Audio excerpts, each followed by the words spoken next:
Right, so this is my house, Langley Road, 1930s semi-detached, very typical of the style. It's got cavity walls. I don't think it's particularly well built, is the honest answer. I haven't done bits of DIY on it. It's got a suspended floor. We've got a combi boiler at the moment, a flat roof kitchen extension on the back.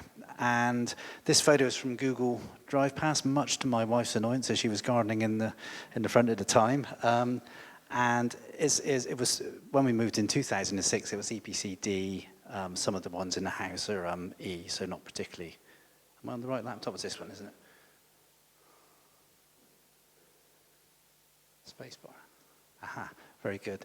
So I'd like to say this is a really carefully thought through program, but actually, like most people, it was kind of just evolved as we went on. But let's pretend I did it as insulation, ventilation, home energy, environmental measures, future plans. So cavity walls, we have the fluffy type. You can sort of look below your windowsill and see holes. That's one way of doing it. I actually ended up emailing Sega, the cavity wall guarantee people, and if you ask them really nicely, they'll say yes or no, but you have to buy their certificate if you've lost it, which is what I did. So we do have it, and we did some work under the stairs, and you can see it's not wet, which is great, but there were lots of missing bits. So I borrowed the thermal camera, and you can see it highlights a whole load of sins. So interesting, so this is my son's bedroom at the top, and not too bad. He's got big, thick curtains there, whereas downstairs we had sort of blinds. And you can also see there's a spot here where we were losing heat. So my wife made some lovely Art Deco curtains downstairs. We swapped out our blinds, and that's really made a difference. And they're not so long they cover the radiator. And then up here, I'd put foil behind all the outside radiators, which you can get from B&Q or wherever. Not tin foil, it's slightly thicker and you hang it on bars. But I've missed this towel well radiator in my son's bedroom, so I've put this behind it, and you can see it made a real difference. So just a simple thing, but the chimney sweep. So this is our chimney. You can see here, really cold spots. Chimney sheep, rather. Made with Herdwick wool. You have to kind of hang upside down and measure your chimney, and they deliver it, and you put it up there with a handle, and don't do it if you've got a sort of flue boiler there or something like that, but cuts out lots of stack effect drafts and, saves lots of energy. So that's really cheap and easy to do. We've got these really annoying eaves that kind of cut off the corners of the bedroom, and again, you can see tons of cold spots here. What I should have done, was what Elliot said earlier, was taken the boards up, put noggins in, and put 300 mil everywhere. Instead, we had a loft full of tents and toilets and camping toilets, not actual toilets, and suitcases. So I walked around Aldi one day, and they had this multi-foil installation, and I thought, that's good, because I can actually fit that down the eaves. And I ended up spending £300 doing the whole loft, and then realizing that because of the water impermeability of the sort of felt underneath, that actually you need to keep ventilation, so I needed to make sure the eaves weren't blocked. But it has worked, it has helped a lot. Simple things like draft excluders around the loft hatch and those kind of things, and anti-condensation paint. A company called Dry Zone make this thing that's like toothpaste, and it's got little glass balls in it, and it did seem to work. It did feel warmer after you put it on. And my son used to get black mould all over this ceiling. His bunk bed was like 2 feet away. I know, it was horrible. So this was kind of the reason. And then he had this 1930s vent that he would just shut because it was freezing cold and it would blow in all winter. So I retrofitted it with a single room heat recovery, which is a bit like an extractor fan. It withdraws air for about 90 seconds through this honeycomb heat exchanger, warms it up, and then it reverses direction and draws air back in. And it worked pretty well, actually. It got rid of the black mold on the ceiling with the insulation and all of that.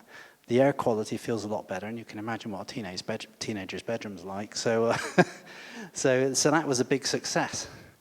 So buoyed with that success, I then decided to fit a sort of multi-room heat exchanger up in the loft, and I could get on the flat roof, and I changed the tiles over, and you can see it looks a bit like a Cyberman's headquarters. The bathroom had the same problem with condensation. The ceiling would fall off every couple of years with black mold and stuff. So I fitted a condensation extractor fan. normally a passive house, I don't know if you know passive house, super airtight, super insulated, you'd have just one extraction of heat in the bathroom, and then you'd sort of put the air back in the living space. I didn't do that, I just put two in. But it did work, it cured the problem. The ceiling doesn't fall off anymore. My wife says it's like living in a bad 1950s hotel room, but we'll gloss over that. Home energy, so I've got solar panels and I've got some shading, so these have got microinverters behind. I really love solar, so I won't say too much about that because we've covered solar. I retrofitted an AC battery. As Ross mentioned earlier, all batteries are DC, so it's a battery and an inverter.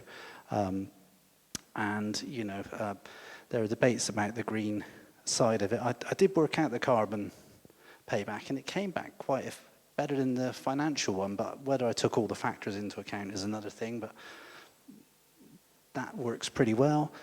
My Energy's Appy charger, so that's another way of using your solar. You can divert it to charge your car, and then you can also take advantage of tariffs like Intelligent Octopus and charge it at a low rate overnight. But actually my e-bike is my favorite thing. It's like being 10 years old again. So, and you can charge it on a timer lead, lots of environmental measures, like Karen's very keen on separating water out because all of our water goes into the storm drain and into the river when it overflows. Simple wildlife measures, hedgehog highways. And we managed to get it to EPC B. This year I hope to get rid of the all gas completely. So the Octopus have actually quoted 2,180 after the grant, which is an amazing price, but they seem to be completely stacked back. And that's essentially it, because I don't want to stop other people. Any questions? That was a quick run through, wasn't it? That was like dun, dun, dun, dun, dun. Quick one. Yes. That's heat pump. Are you having to do more than just put the heat pump in? Are you having to change your piping and things for different radiators? Octopus have said 10 mil micro bore is okay. I know Chris, who does the camera schemes, on the same waiting list. So Octopus say no, but I haven't actually had the survey yet because it's been put back 3 months till April. So maybe when they come in and actually look at it, they change their mind. But in theory, no. The big problem was trying where to put the tank, as you say. That's kind of you know. But I think their price was amazing actually. But they run at a higher flow temperature. They've kind of standardized to try and, you know, so slightly less efficient. What I'm going to do is I think I'll to give Adrian some time, because I know Adrian could talk all afternoon. I'll hand over to Adrian. Did you want to say anything, Kerry? If anybody's got any questions about our experience with Visa, which was generally very good, I'm happy to sort of take those, but I think that's probably my best offer. Brilliant. Do you want to, I think it's your presentation on Elliot.